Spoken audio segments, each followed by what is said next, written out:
Tia Roy, young marine biologist, leaned over the edge of a small wooden boat. She smiled at Fokir, the weathered fisherman who had guided her through the Sundarbans. Oh no, she gasped as the boat lurched unexpectedly. Pia lost her balance and tumbled into the murky water. Pia seized Pia as the brown water closed over her head. Strong arms reached out, pulling her from the water. Fokir, she gasped, clinging to him, her heart pounding. Fokir hoisted Pia back into the boat, his face etched with the concern. His face, Pia, unable to understand his words, understood his actions. The engine of Pia's boat sputtered and died, leaving them stranded in the heart of the Sundarbans. Fakir, ever resourceful, raised the small sail, catching the wind to propel them deeper into the maze of waterways. They communicated through gestures, a shared smile, a knowing look. Pia, accustomed to the world of scientific data, found herself drawn to Fakir's quiet wisdom and a deep connection to the natural world. Thus turned into the nights. The sky of canopy of stars unlike any she had ever seen.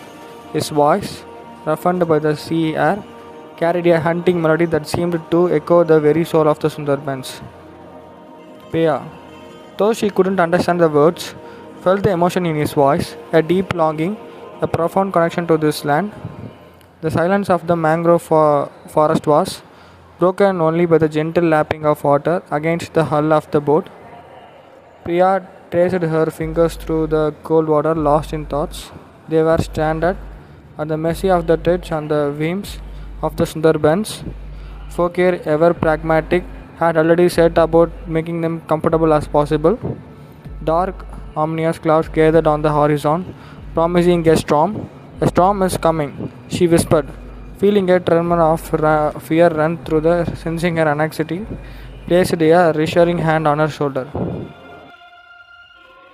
The storm raged for days, trapping Pia and Fokir on their small island.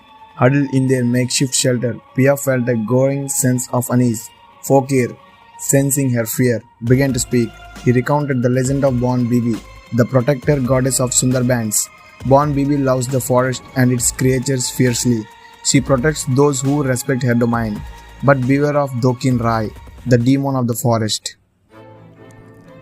The storm finally abated, leaving behind a world washed clean with renewed determination.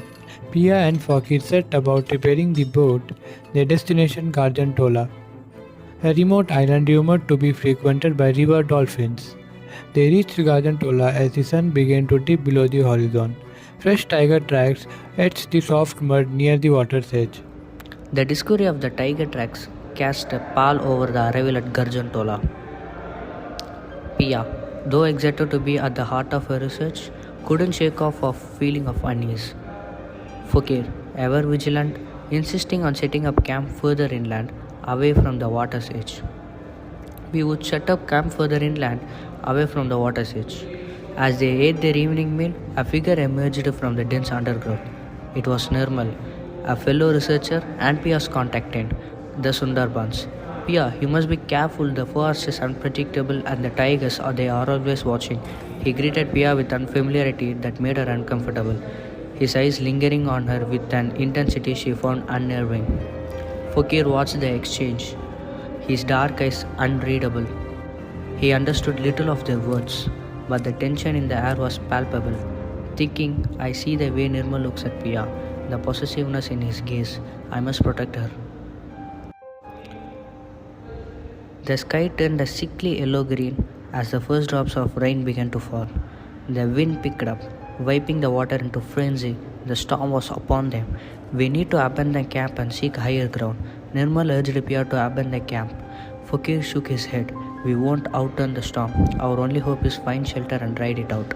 Follow me, the banyan trees. He pointed towards a cluster of ancient banyan trees. He urged Pia towards the trees.